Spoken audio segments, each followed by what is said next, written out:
So, Lena, Stephanie, you I just want to verify, you are ready if we get immediate request about a thing that happened on Tuesday. I don't know. Hey, look, your magic. I'm here for whatever you need me to do. All right. And if I don't know how to do it, I'll figure it out. So what I want to know is, what do you think about the ducks? The ducks? The ducks? Yes. She doesn't know about Puppy that. ducks? She's going to need to know about the ducks. It's very controversial. Which We have a duck relocation. Oh, really? program. Because like when I was there, was it last week? There's like tons of families out there just walking across the pond. So over at Highland Glen, at Easter time, everybody drops their ducks. I made sure it's 4 inches thick. They're pet ducks that they receive for Easter. They take down the Highland Glen Park and let go. Of course you do. It needs to do all its updates right now, Stephanie. Yes. No. And so No we other had a group options. come in and do a big presentation. They'll put about ice. saving They'll put an ducks ice rink last on year. there. They've done it before. Not euthanizing them. Yeah. Is that what usually happens? They want to call it wonderful. I mean, even if it's off by 10%, on the other side, that's That's still what that great. guy did. He came and he shoveled it. He just did like a bigger section, but he drilled down. He said he wanted to make sure it's 4 to 6 inches thick, and then he got a pump and like pumped water to freeze it on top. He made it an ice rink.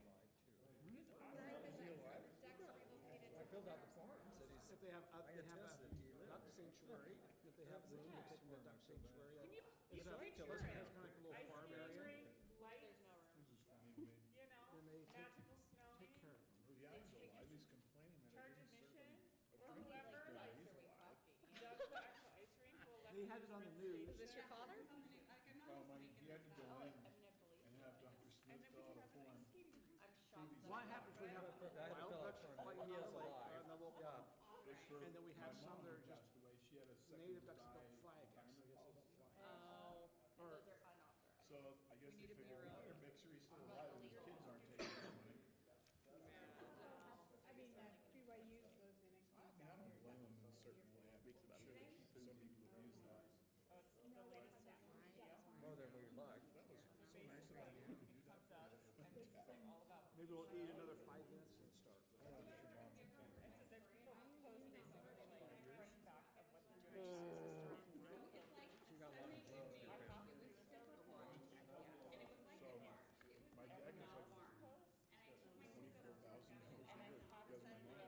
my mom. That's great. Teaching career. Plus size woman walked out through the bushes so then you see everything into she the posts. water. She had a master's degree. She taught special education.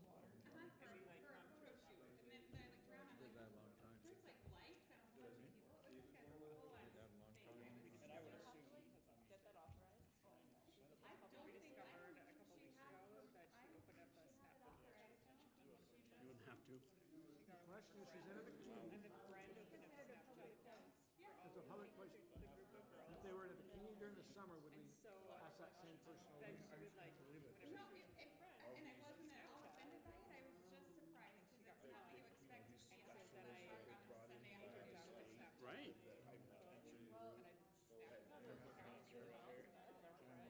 I mean, I feel like she couldn't possibly have been surprised. Some of the ladies, especially like Intermountain Health Care, You said there were lights and everything sitting there? Yes, is that okay? Share your cookie if we need. No, I don't share. Okay, you probably don't want friends. I did years ago. I watched it. Joey doesn't share food. they said that this guy, I will share with you if we have. You don't have to hide it. I will still. and he said, yeah, I'm gonna head up this apartment. He's supposed to make some big. I'm sure we'll get this one next year. It's just gonna happen. So here, I'm gonna put this up here now that I'm a little afraid. Wait a minute, I'm off.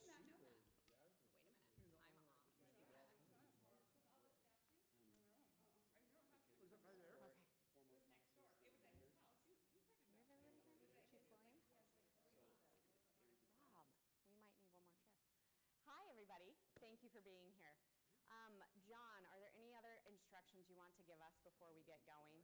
Just one more time, for council, you don't have to worry about the mics, they should take care of business. For anybody who's sitting down here on the end, staff, mics are pretty good at picking people up to a off mic. Lena said along the top, so swing it down that way, or Sean, mic over there, but it's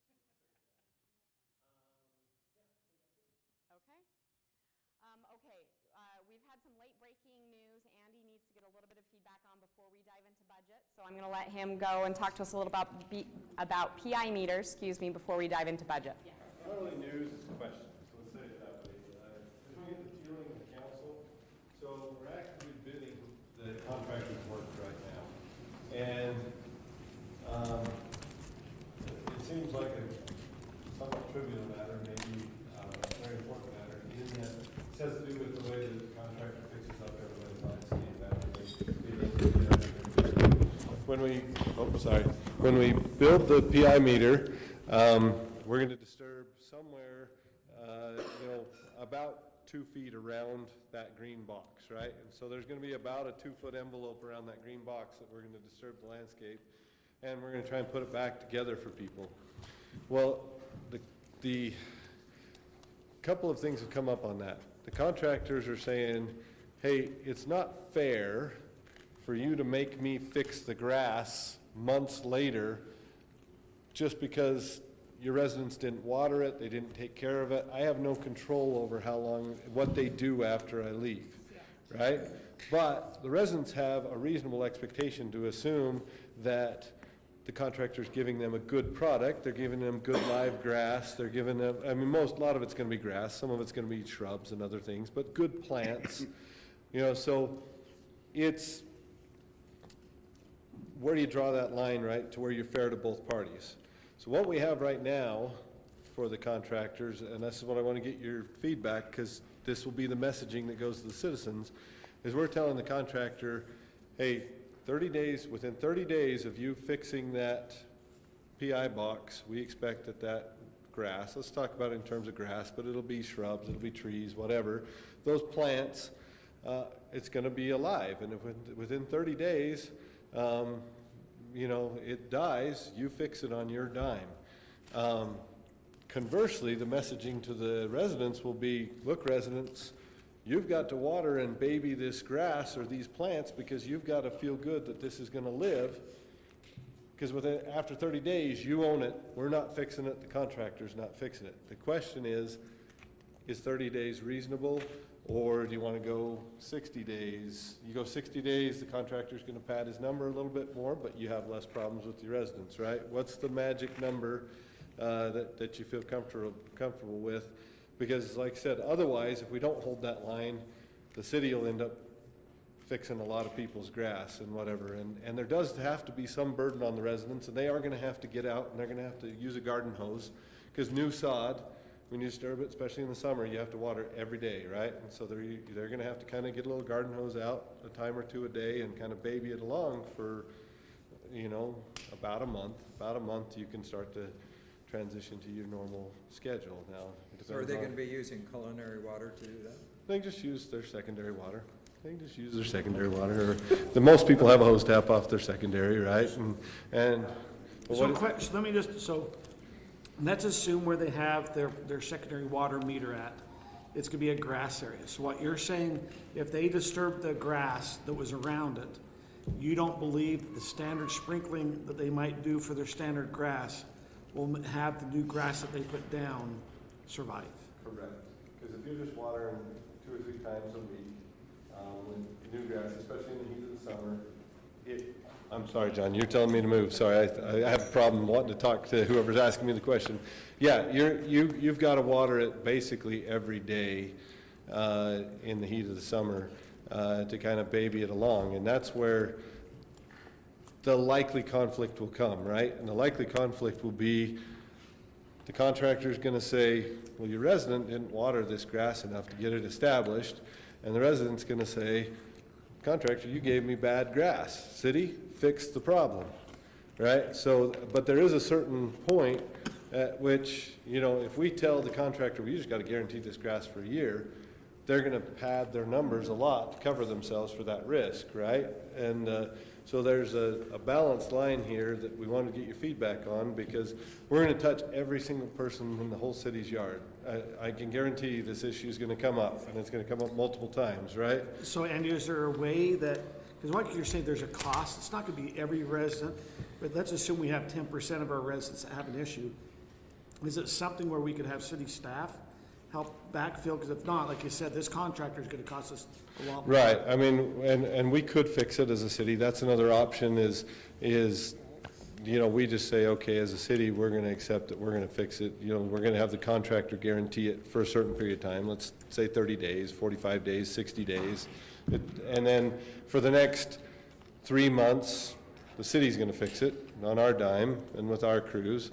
And then after that, resident, you own it, it's yours, whatever happened, happened, and we're good. But like I said, we tend to think of the PI meter project in terms of water and all of that, but the impact to the people and to the residents, what they're gonna feel the impact on is the impact to their landscape, right? And you will there, I'm sorry. Go ahead, Sarah. Will there be an instruction sheet provided to the homeowner Yes. at the time? Yes, all of this messaging is gonna go to the homeowner, and it's gonna tell them, hey, you have to water this more frequently. And our intent would be that it's going to tell the resident, you know, and I'm being a little blunt when I say you own it, you know, but I'm trying to convey the message. It'll say in a nice way, we have a guarantee for this long. If this doesn't establish, you need to contact us before then so that we can do something about it, because after that time, you're responsible. So it will say water every day for. It'll X tell, amount of yes, days. we'll give them some recommendations, and really with new grass, it depends, it's completely dependent on the time of year and the weather, right? So I'm thinking of it in terms of July 24th, right? In my mind, we're July 24th to, you know, August 15th, when it's just baking hot, and yeah, you put new grass out next to a sidewalk, and it's getting all the heat from the sidewalk, that sod just crisps just within a matter of a few hours without water, right? When it's brand new and all the roots have been cut. I feel like 30 days is reasonable, as long as our communication is strong. So what's the difference, do you think, in the bid cost between 30 and 60 days? If we have them guaranteed for 60 days, because I'm not sure it benefits us to have the city guarantee it, because then you got a hybrid model Right, of things. right, For, yeah. because to me, 45 or 60 days is super reasonable. 30 days is and- kind of short. And 60 days, they're probably gonna pad it by a few percent, you know, they're gonna say, okay, we're gonna replace, like the mayor says, they're smart enough to know a lot of people are gonna care for it and baby it, but they'll probably pad their numbers by a few percent. It's probably not a huge deal going to 45 or to 60, even as much as 60.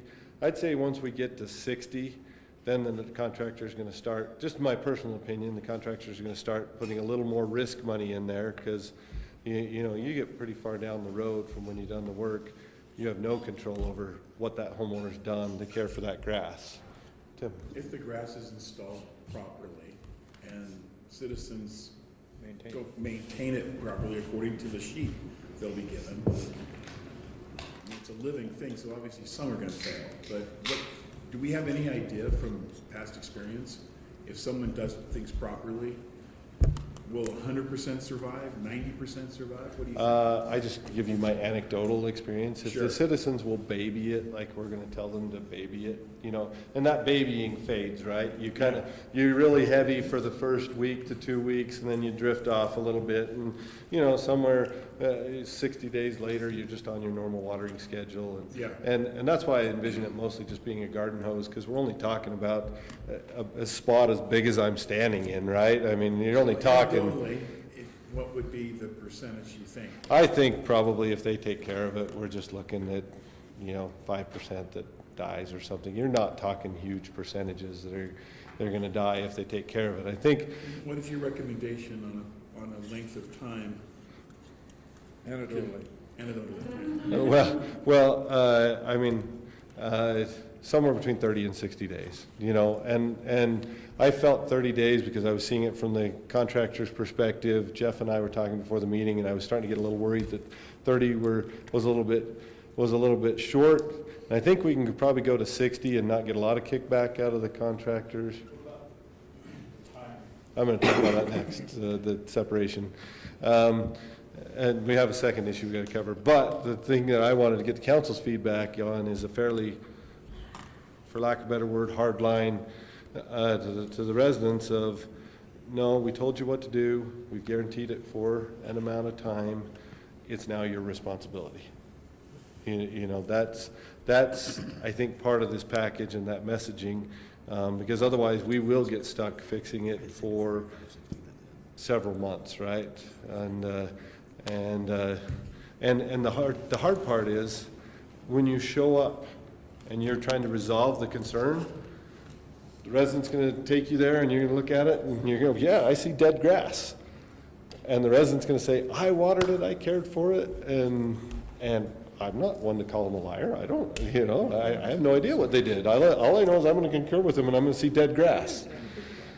You know? What if we split the difference and just go 45? I'm wondering from a communication standpoint, 45 is a bit hard to calculate, you know what I mean, right? So honestly, like, okay, so if it gets installed April 6th, right, then, you know, I have to add 2 weeks in kind of a thing. So I would recommend either 30 or 60, just I think that's easier for everybody to think about. Yeah. And I'm probably drifting towards 60, standing here having this conversation, No, but I think in 30, maybe you won't understand. I mean, by the time you go, okay, I've been trying to baby it, and all of a sudden I'm getting along, go, okay, is it going okay? And like I said, in that 30 days, you're trying to guesstimate it. It will Yeah. happen faster, resident. So I would probably lean towards the 60. I'm good with 60. What if it's in their driveway? concrete grows so well. It just, What if you crack that driveway? we are gonna have some of those. Honestly, we're gonna have some of those. Hey, my driveway isn't as good, and I don't know how to deal with those, but one off. So there's a B part to this question.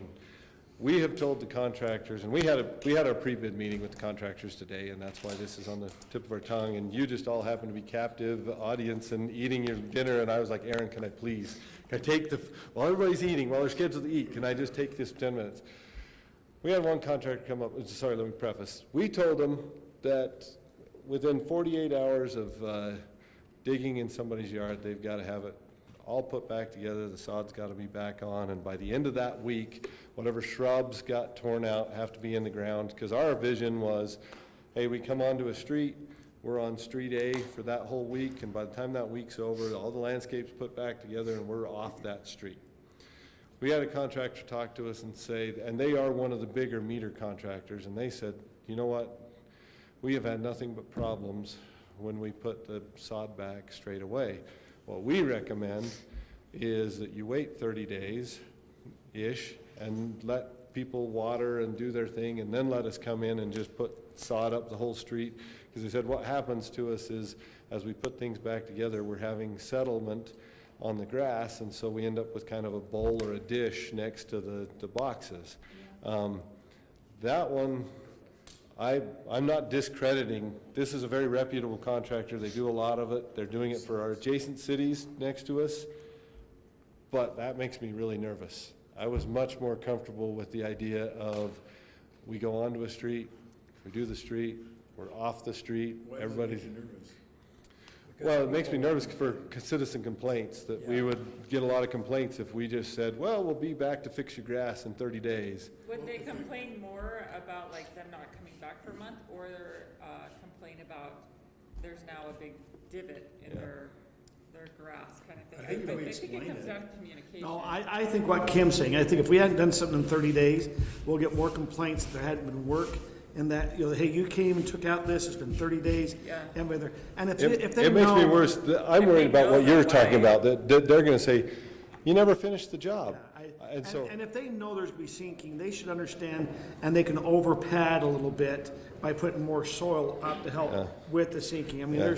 there's, you know, you can kind of, I think, work through. I mean, if you've done enough sprinkler repair where you've ripped out, yeah, you might recognize, and sometimes, to be honest, after sprinkler repairs, you've had to go back and fix it back up a little bit, but the grass is starting to grow and move it around a little more. yeah, I mean, I listened to that contractor's comment, and I think it's probably valid, but I guess I lean towards the side of, I'd rather deal with the people over the little bit of cupped than deal with the whole street over you haven't fixed my landscape and you've been gone for 30 days, what's wrong, you know?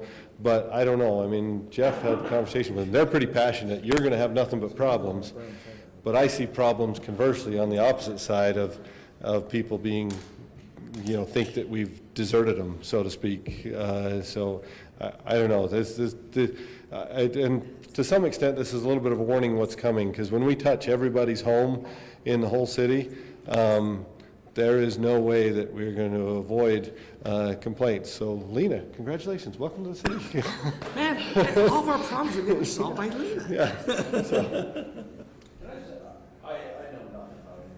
Probably do it during the election.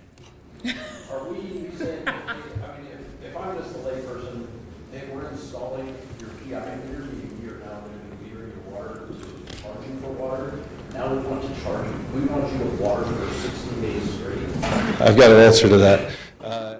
And that is, all we want them to do is just with their garden hose, not the whole yard. And number two, we won't actually be billing broad sweep across the city for it until we're done, because we can't actually implement a new rate structure until everybody's done.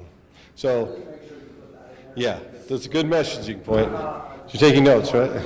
Yeah.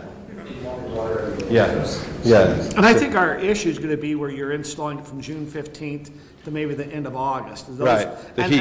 And if I was doing it, I go, okay, I'll go extra water this week, and then I'm going to kind of, hopefully that first week, I've kind of gotten it watering. The second week, I might water a little bit more, but probably by the third week, I figured my sprinklers are kicked in and it's going. And to some extent, it's kind of green and it's looking good, and you're on to other life problems and you kind of forget about it, right? It's probably how it'll go, so I think based on this discussion and the feedback that I got, and a uniform buy-off, I think what we're going to say is, okay, contractor, you got to guarantee your plantings for 60 days. Homeowner, it's yours after 60 days, so you better raise any problems that you have within that 60 days. And contractor, you're just going to have to figure out how to do it without the divots, or deal with the divots and come back and fix them, but you got to landscape the street when you're on the street. That's the consensus? Scott? Yeah, I agree with that. This Okay. is just a little divergent. We were talking about watering. How's the snowpack? What are you guys hearing? Does it look like it's going to be a good water year? Well, thus far it's looking really good, right? It's how do we finish the winter? But yeah, this year we're looking really good. So I feel terrible for the public works crews, because it's not fun to get called out at 4 a.m. to plow snow on your holiday. I kind of have a little bit of inner with each storm. So there's a little bit of peace that comes with each storm, and feel a little better. But We're well over 100%. Oh, I think we're probably 170. Way over the last few years. yeah, But so that's, it keeps coming and stays in the mountains. Yeah. yeah. Okay. Good year though. Good year thus far. We're feeling really good thus far. I mean, obviously, the state's in a multi-year drought, and so it's a multi-year catch-up, right? But we feel a lot better. And even to their credit, the crews are like, yeah, I don't like plowing at 4 a.m. on a holiday, but we all need the water. So even they are grateful, and they're willing, and they're wonderful, and whether you saw it or not, throughout the whole holiday season, they were out plowing snow, because we had a lot of snow. It was great. So, Philip, thanks. Let's go ahead and take. thanks, thank everybody. you. Sorry to take that time, but I did. Aaron, are we ready to go ahead and begin? Yes, we are Okay, ready to So it begin. is 7:02 p.m. on Thursday, January 5th, 2023. We have a work session that we'd like to go ahead and begin. This is a budget work session and priority work session to kind of help give some goals coming forward, mainly on our budget. That it is. So are you guys so excited that January 5th, we're talking budget for next year? So Hey, we can't wait. we can't wait, right? We're in the weird time of year where we're talking about 3 budgets, because here pretty soon we're going to do the audit from last year and mid-years, and now we're looking forward to next year. So here's what we're going to talk about tonight, and I'm not going to stand right there. We're going to talk about, kind of give you a high-level overview of some things that are outside our control that we're prepping for in the budget right now. Some stuff we know where we're at right now, some things we have to wait on. Then we're going to go through and talk about the priorities that we've identified as staff through conversations with you and others, and give you guys the opportunity to rank all of those and add to any if you so choose. If there are any that you feel that we haven't identified, we're going to add those at the same time. Next, we're going to take deep dive into a topic that has long been a conversation in Highland.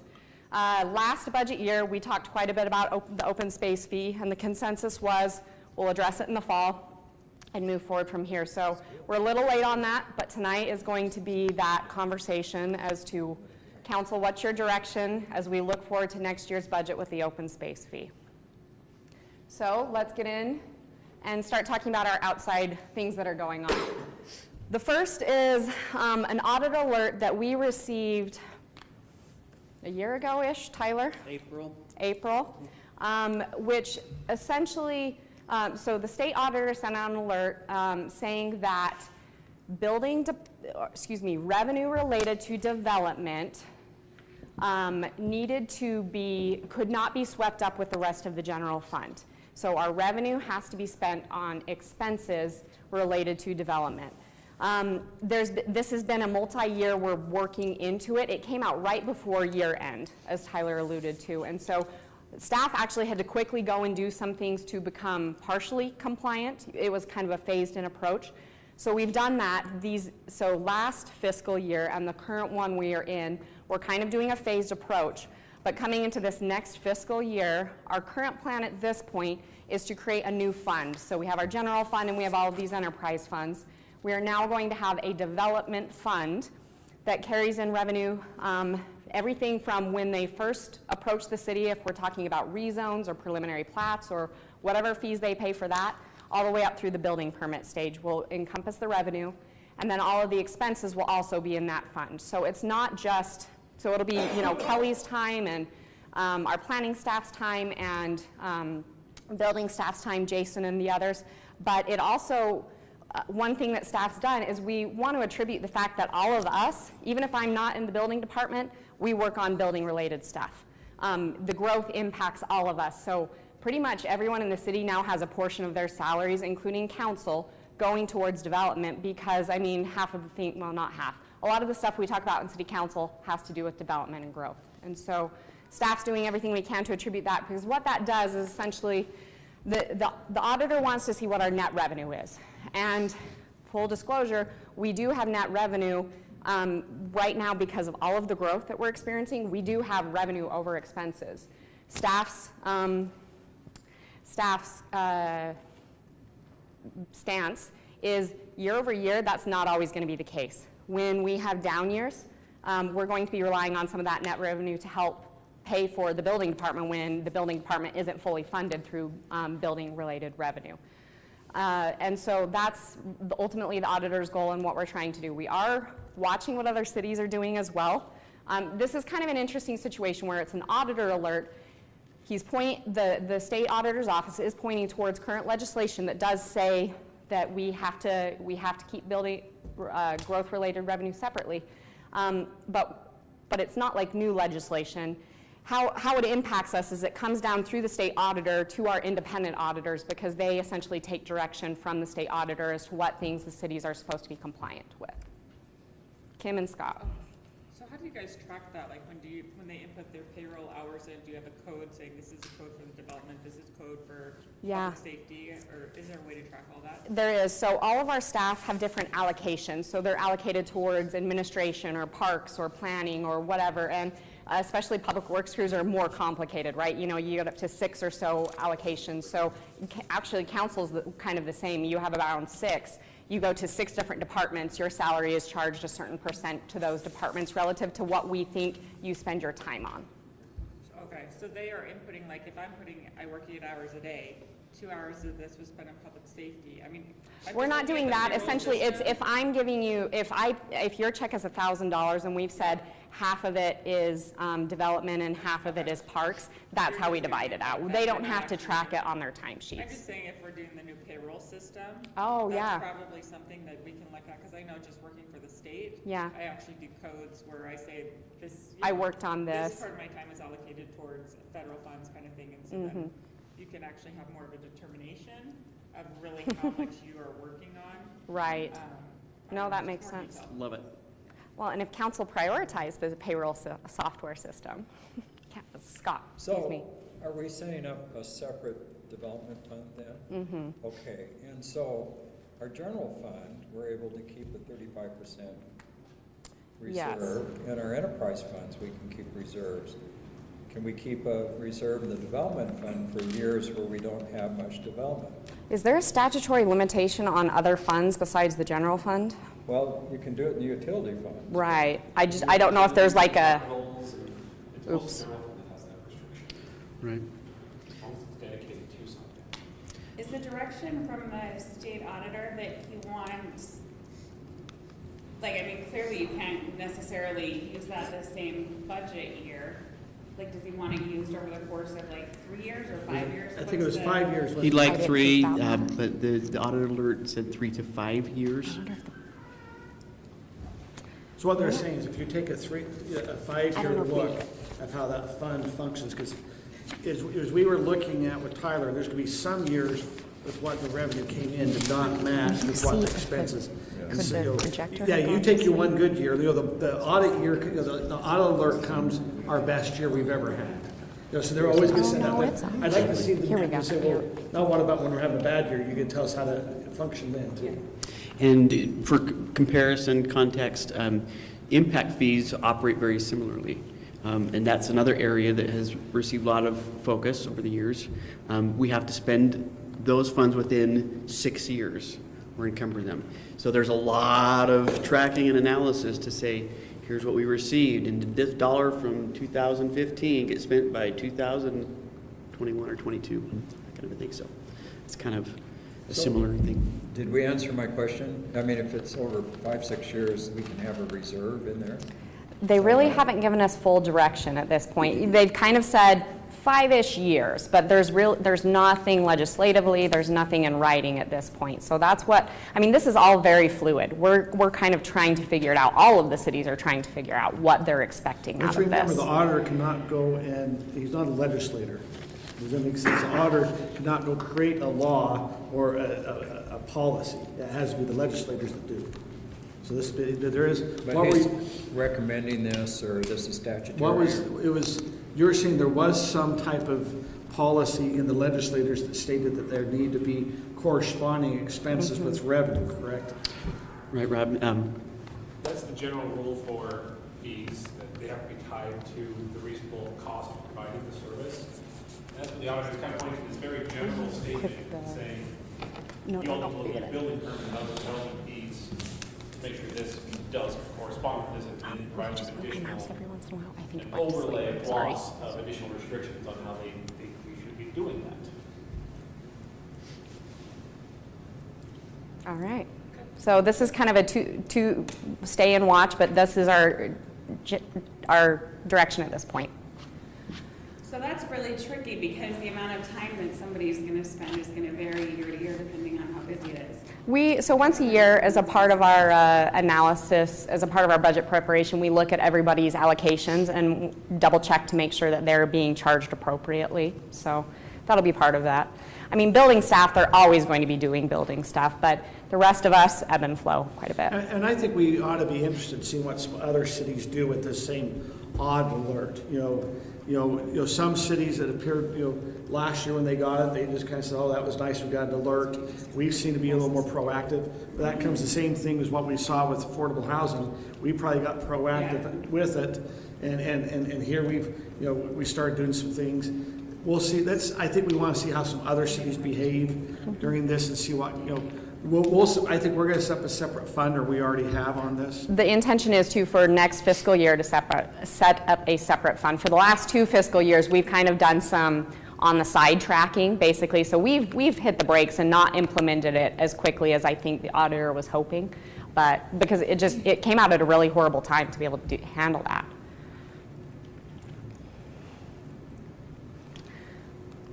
Everybody's favorite topic, Pleasant Grove fee case. So every time I see Rob, and every time the mayor sees Rob, we ask him, has the decision come down? And the answer is still no. So we are still waiting to hear the court's ruling as to what is going to happen, what their decision on is, Pleasant Grove's road fee valid or not, to be determined. We don't know what the scope is, how is that going, we don't know what the decision is going to be, and we don't know how broad that could potentially impact us. So areas we're watching, things that we could be looking for are, of course, the road fee, which it gives us $1.1 million every year. It was originally $1 million, and then because of growth, we've gotten a little more over the years. So because of where we're at with the Pleasant Grove lawsuit, and because of where our fund balance is in that fund, we're pushing pause on projects at this point. So we still have to go back and finish Country Club in the spring. If you remember, it's only temporary paved on the last section of it. So we need to still go back and finish that. There's a couple things we have to do in the spring, but we are not at this point preparing to bid any projects, waiting to see what's going to happen, because we're just not sure if we're going to still be collecting money or not. Scott? So are you saying that our road fund is running really tight? It's not tight. We have about $500,000, we're guessing. I mean, so we're still getting through the, Statements, paying the audit, the audit and the fund balance and everything. We've got about $500,000 in there is what we're guesstimating at this point, but it's still, that's when we close out the year and we're doing other expenses. So we could still do some projects, but we're resident as staff to do very much at this point, really, where we're at. There If was, I could- go ahead, Scott. If I could chip in and just add to explain to Scott, the reason is because we've already made some commitments through decisions that the council made. Do you remember we said, yeah, we'll Yes. participate in 10-100, so we're gonna keep that commitment. We made a couple other commitments to Ridgeview to change some striping and things, and got a commitment to UDOT to do a little bit of road work, to add a signal to Knight Avenue, all good things. But a lot of the work that we bid in the spring is really work that would be FY24 budget year, because while we bid it and queue it up in the spring, a lot of that work happens in FY24 and we pay for it in 24.